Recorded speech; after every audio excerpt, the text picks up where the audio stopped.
Hello guys, കഴിഞ്ഞ 12 മണിക്കൂറിലധികമായിട്ടുള്ള ഞങ്ങളുടെ ബാംഗ്ലൂർ യാത്ര കഴിഞ്ഞ് തിരിച്ചു വരുമ്പോഴുള്ള ഒരു അവസ്ഥയാണ് നിങ്ങൾ കാണുന്നത്. ഞങ്ങൾ മാത്രമല്ല, നിങ്ങൾ ഒരിക്കലെങ്കിലും ഇത് അനുഭവിക്കുന്നു.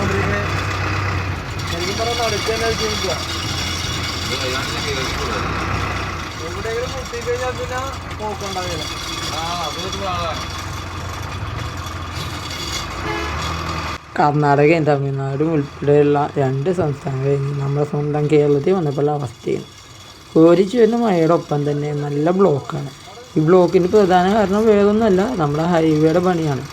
കേന്ദ്ര സർക്കാർ മുകൾ ഭാഗത്തുകൂടി ഫ്ലൈ ഓവർ ഉണ്ടാക്കുമ്പോൾ അപ്പോൾ അതിന് ബദലായിട്ട് അല്ലെങ്കിൽ ഇത്തരം ടാക്സും ഈ പറഞ്ഞ ടോളൊക്കെ അടച്ചുമ്പോൾ നമുക്ക് എന്തെങ്കിലും ഒരു വാഹനങ്ങൾക്ക് യാത്ര ചെയ്യാനുള്ള സൗകര്യം ഒരുക്കി തരേണ്ടത് ശരിക്കും പറഞ്ഞാൽ ആവശ്യകതയാണ്.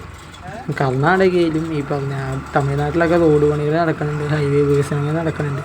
പക്ഷെ അവർ അതിനെ മുൻകൂറായിട്ട് കണ്ട് ഒരു പ്ലാനിങ്ങോടെ വേണം.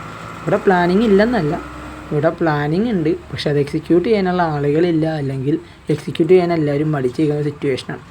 ഇന്നലെ ഏകദേശം വെളുപ്പിന് 2 മണിക്ക് എത്തേണ്ട ഞാൻ തന്നെ ഇവിടെ ആലുവക്ക് എത്തിയത് ഏകദേശം 4 മണിയോടെ അടുത്താണ്. 12 മുതൽ 14 മണിക്കൂർ നീണ്ടു ചെയ്യുന്ന എൻ്റെ ഈ യാത്രയിൽ ശരിക്കും പറഞ്ഞാൽ അരമണിക്കൂറോ 3/4 മണിക്കൂറോ സിഗ്നലിൽ കിടന്നിട്ടുണ്ടെന്നല്ലാതെ കർണാടകയിലും തമിഴ്നാട്ടിലും എനിക്ക് ഇത്തരം ഒരു അവസ്ഥ ഫേസ് ചെയ്യേണ്ടി വന്നില്ല. പക്ഷേ നമ്മുടെ ഈ കേരളത്തിൽ വന്നപ്പോഴേക്കും മണിക്കൂറുകൾ ബ്ലോക്കിൽ കിടക്കുന്ന അവസ്ഥയാണ്.